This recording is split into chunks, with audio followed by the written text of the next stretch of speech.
These are prohibited systems.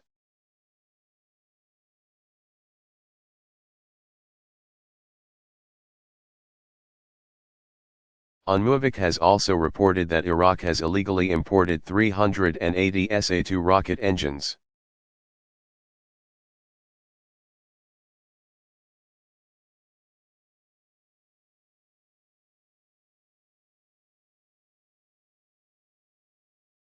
These are likely for use in the Al-Samad II.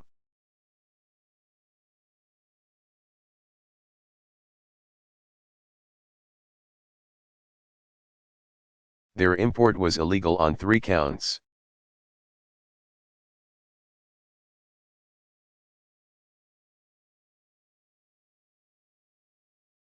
Resolution 687 prohibited all military shipments into Iraq.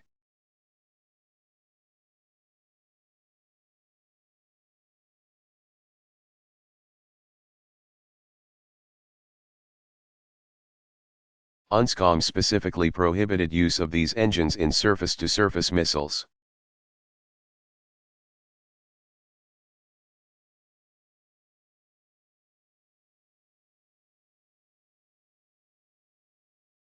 And finally, as we have just noted, they are for a system that exceeds the 150 km range limit.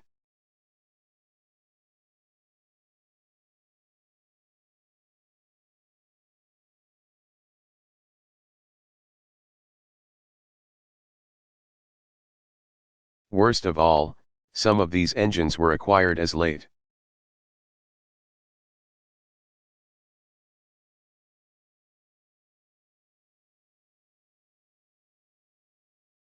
As December after this council passed Resolution 1441.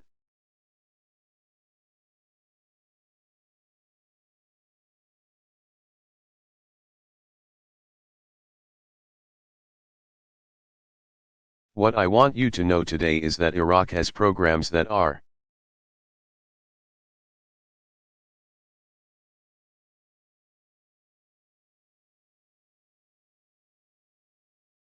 intended to produce ballistic missiles that fly over 1,000 kilometers.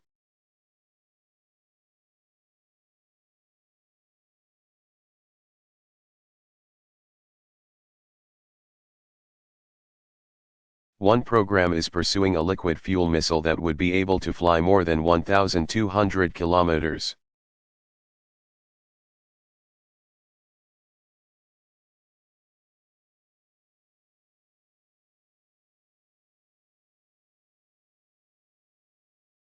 And you can see from this map, as well as I can, who will be in danger of these missiles.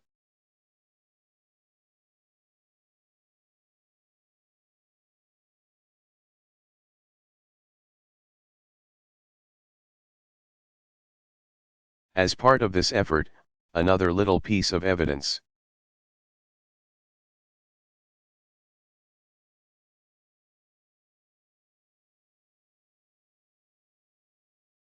Iraq has built an engine test stand that is larger than anything it has ever had.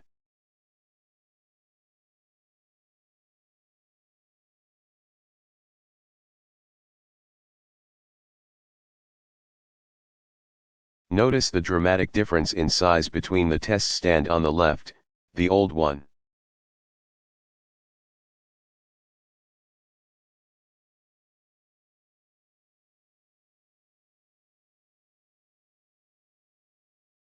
and the new one on the right. Note the large exhaust vent. This is where the flame from the engine comes out.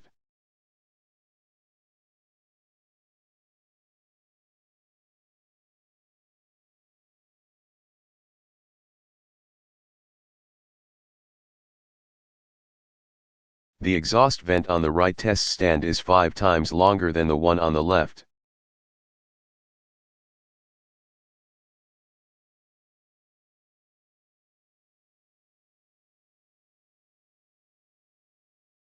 The one on the left was used for short-range missiles.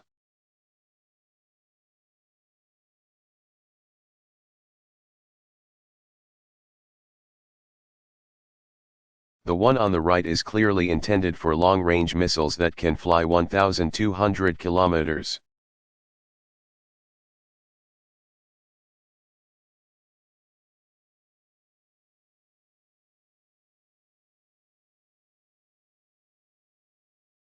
Slide 35.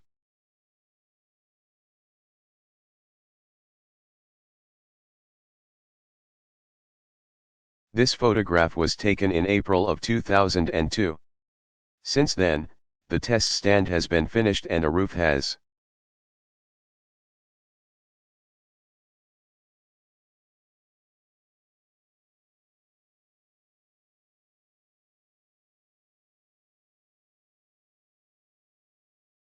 been put over it, so it will be harder for satellites to see what's going on underneath the test stand.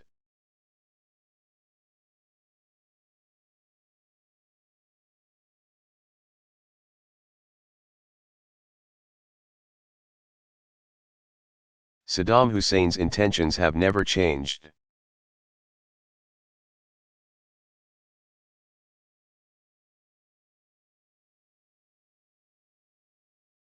He is not developing the missiles for self-defense.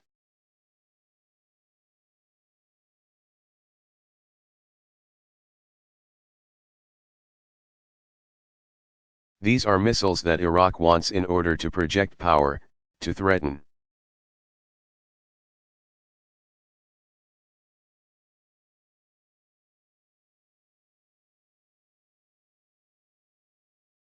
And to deliver chemical, biological and, if we let him, nuclear warheads.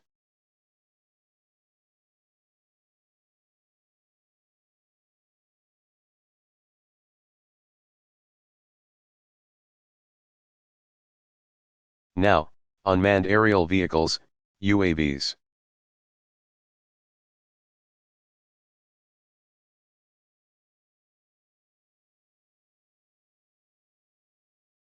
Iraq has been working on a variety of UAVs for more than a decade.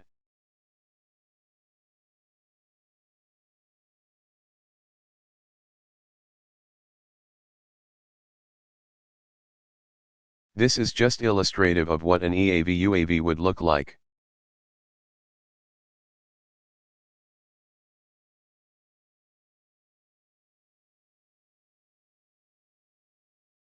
This effort has included attempts to modify for unmanned flight the MiG-21 and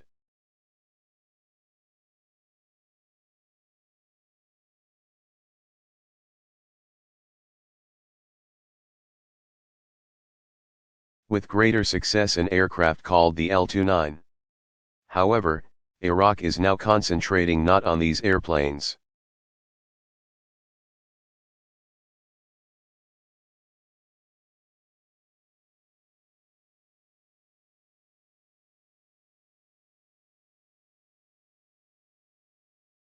But on developing and testing smaller UAVs, such as this.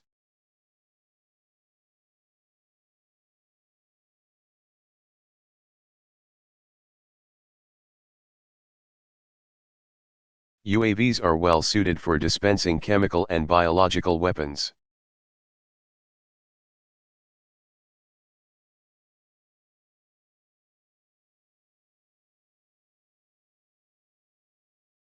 Powell, there is ample evidence that Iraq has dedicated much effort to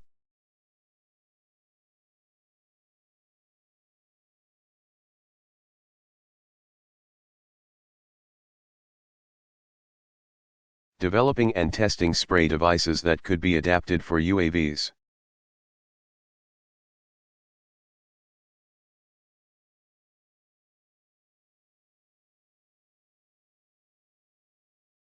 And of the little that Saddam Hussein told us about UAVs, he has not told the truth.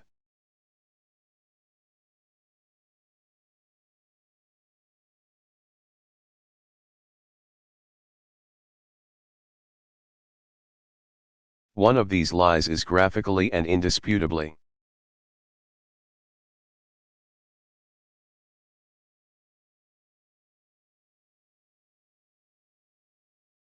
Slide 36.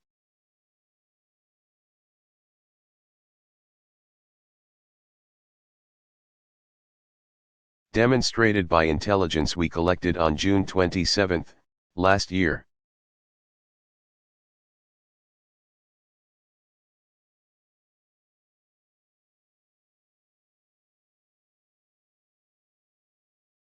According to Iraq's December 7 declaration, its UAVs have a range of only 80 kilometers.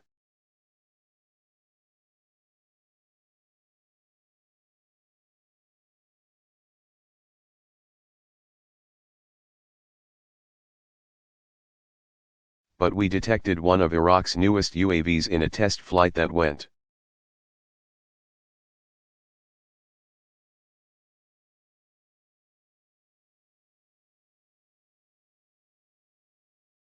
500 kilometers non-stop on autopilot in the racetrack pattern depicted here.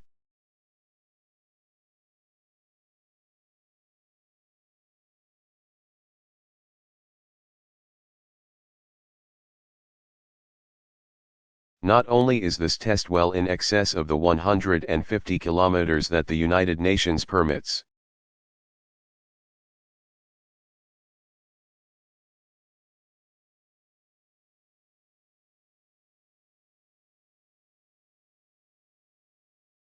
The test was left out of Iraq's December 7 declaration.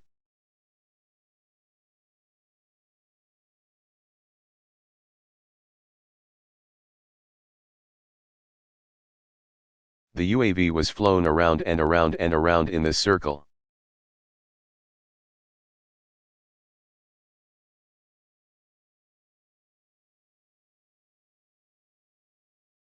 And so, that its 80-kilometer limit really was 500 kilometers unrefueled and on autopilot.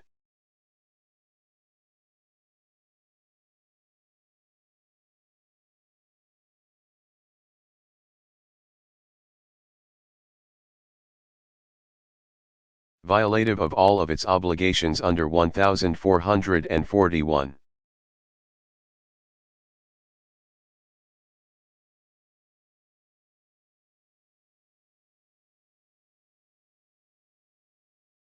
Slide 37.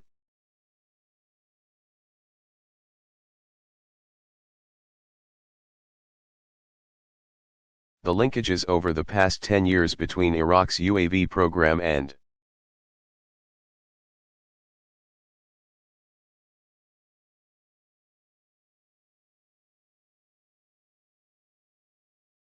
biological and chemical warfare agents are of deep concern to us.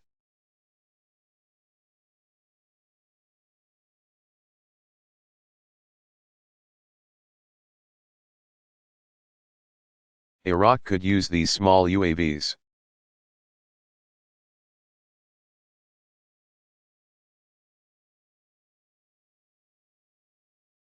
Which have a wingspan of only a few meters to deliver biological agents to its neighbors or if transported.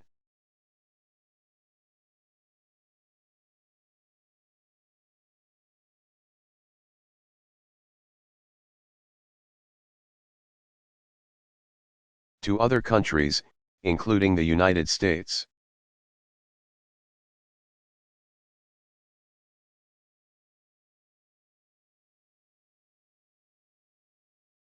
My friends, the information I have presented to you about these terrible weapons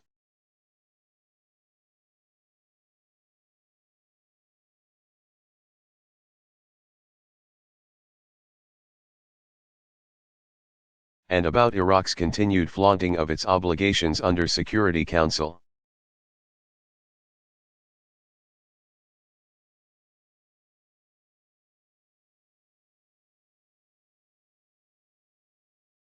Resolution 1441 links to a subject I now want to spend a little bit of time on.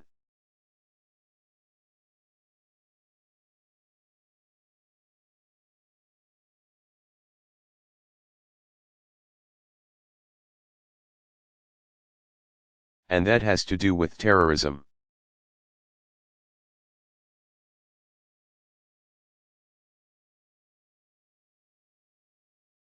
Our concern is not just about these illicit weapons.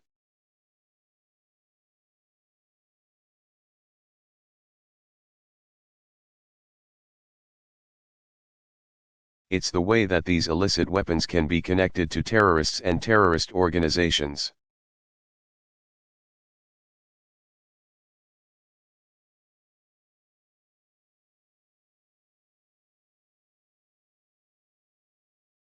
that have no compunction about using such devices against innocent people around the world.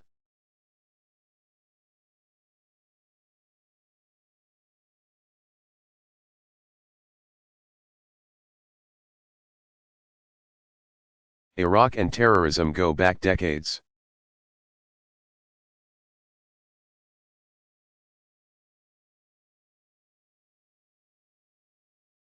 Baghdad trains Palestine Liberation Front members in small arms and explosives.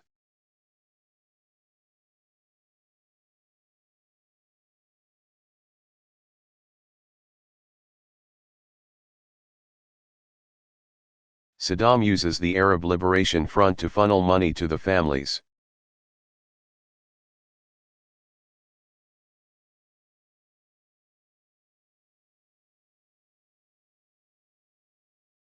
Of Palestinian suicide bombers in order to prolong the Intifada.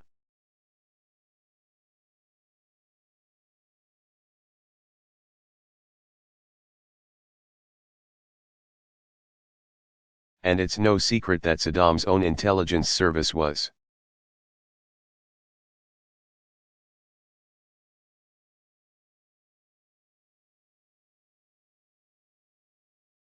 involved in dozens of attacks or attempted assassinations in the 1990s.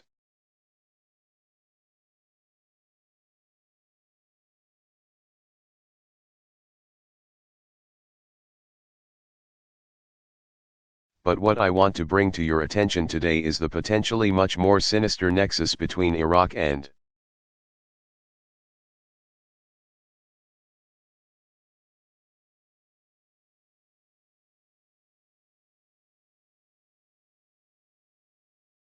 Slide 38.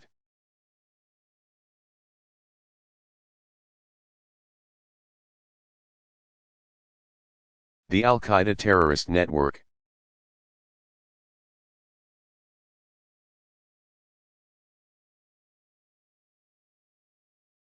A nexus that combines classic terrorist organizations and modern methods of murder.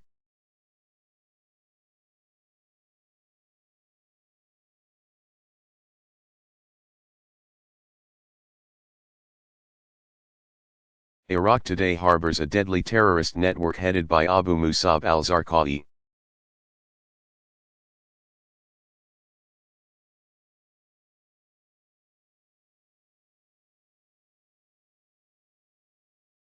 An associate and collaborator of Osama bin Laden and his al-Qaeda lieutenants.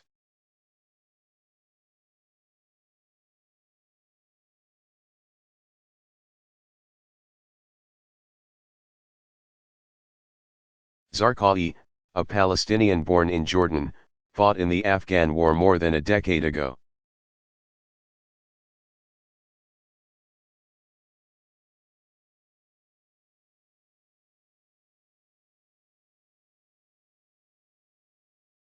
Returning to Afghanistan in 2000, he oversaw a terrorist training camp.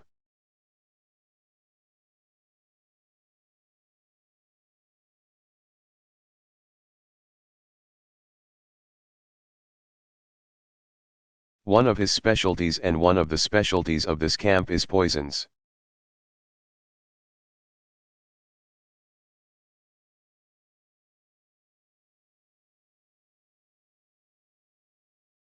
When our coalition ousted the Taliban,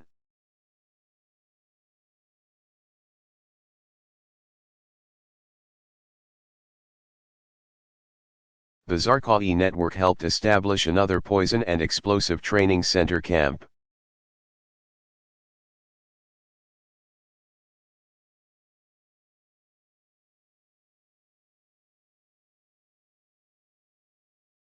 And this camp is located in northeastern Iraq.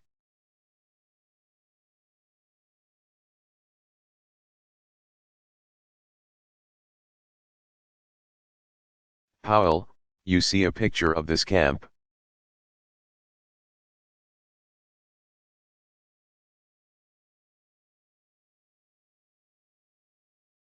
The network is teaching its operatives how to produce ricin and other poisons.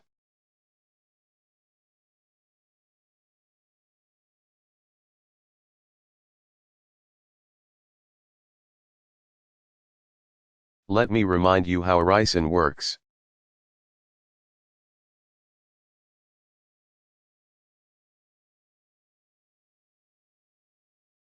Less than a pinch. Imagine a pinch of salt less than a pinch of ricin.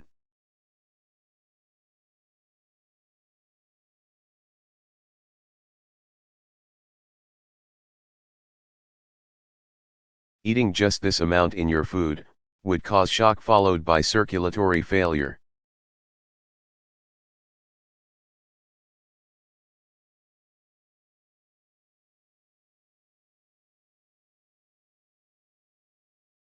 Death comes within 72 hours and there is no antidote, there is no cure. It is fatal.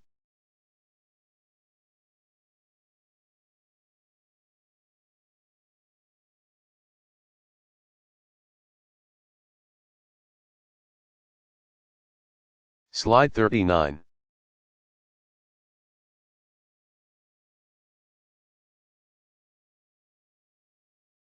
Those helping to run this camp are Zarqawi lieutenants operating.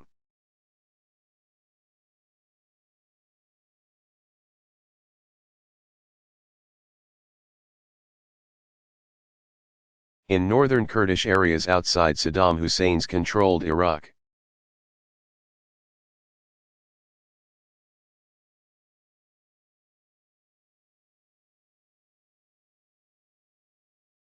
But Baghdad has an agent in the most senior levels of the radical organization.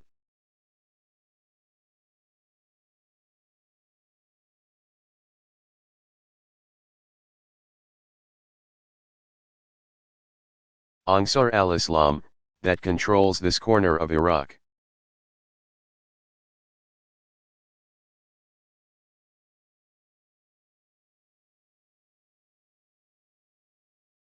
In 2000 this agent offered al-Qaeda safe haven in the region.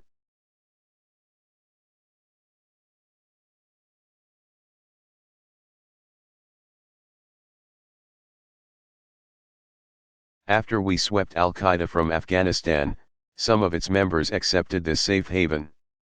They remain there today.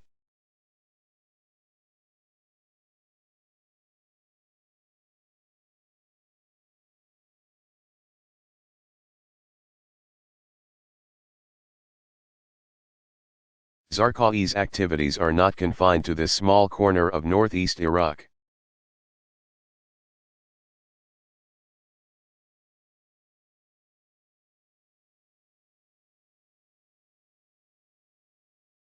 He traveled to Baghdad in May 2002 for medical treatment.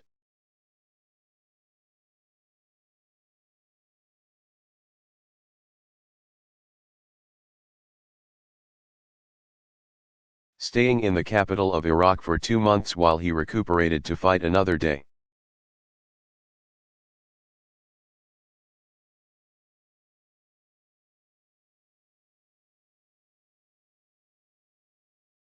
During this stay, nearly 24 extremists converged on Baghdad and established a base of operations there.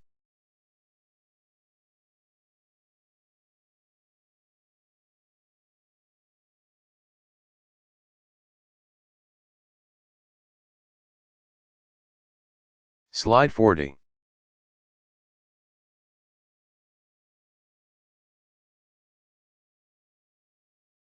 These al-Qaeda affiliates, based in Baghdad, now coordinate the movement of people.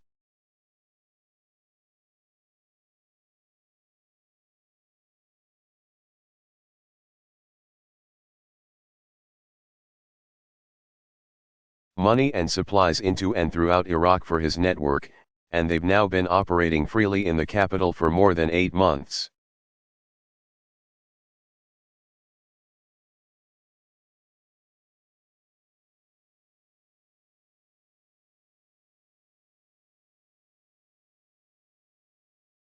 Iraqi officials deny accusations of ties with al-Qaeda.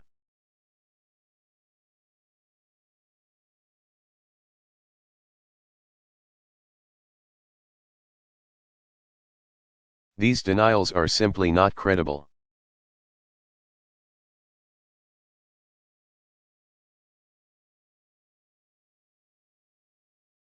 Last year an Al-Qaeda associate bragged that the situation in Iraq was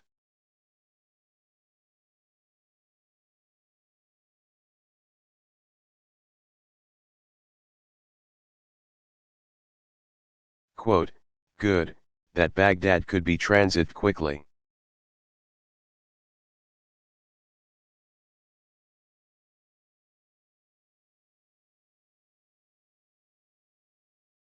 We know these affiliates are connected to Zarqawi because they remain even today in regular contact with his direct subordinates.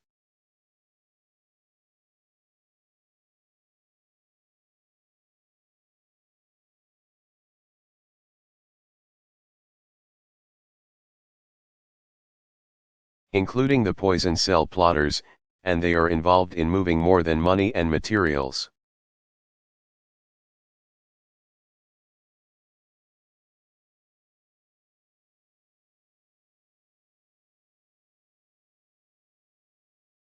Last year, 2 suspected Al-Qaeda operatives were arrested crossing from Iraq into Saudi Arabia.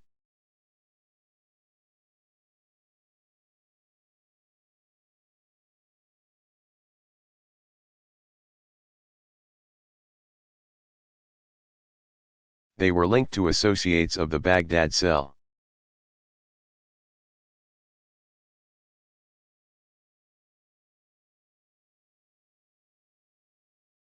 And one of them received training in Afghanistan on how to use cyanide.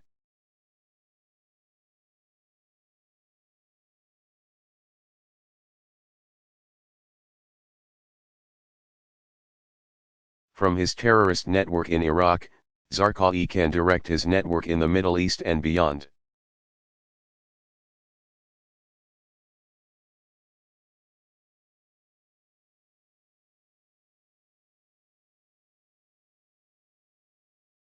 We, in the United States, all of us at the State Department.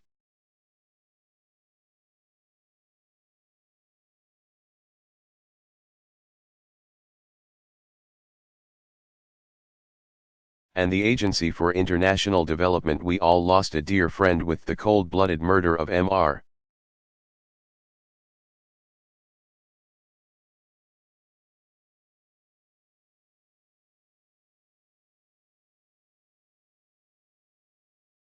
Lawrence Foley in Amman, Jordan last October. A despicable act was committed that day.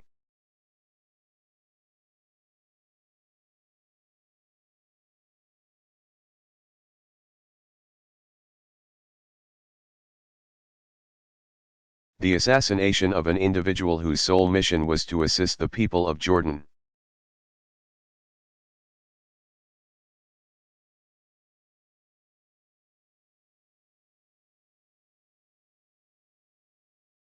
The captured assassin says his cell received money and weapons from Zarqawi for that murder.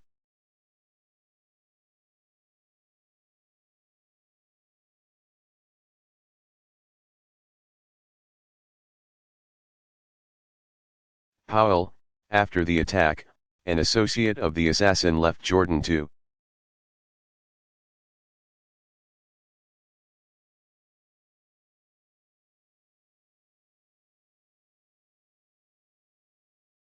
go to Iraq to obtain weapons and explosives for further operations.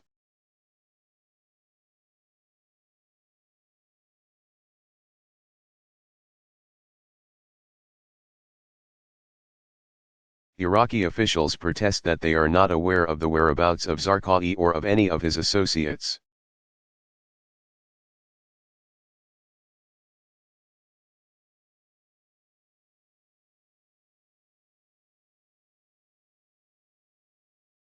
Again, these protests are not credible.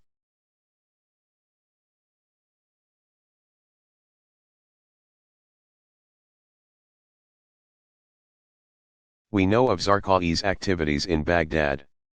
I described them earlier.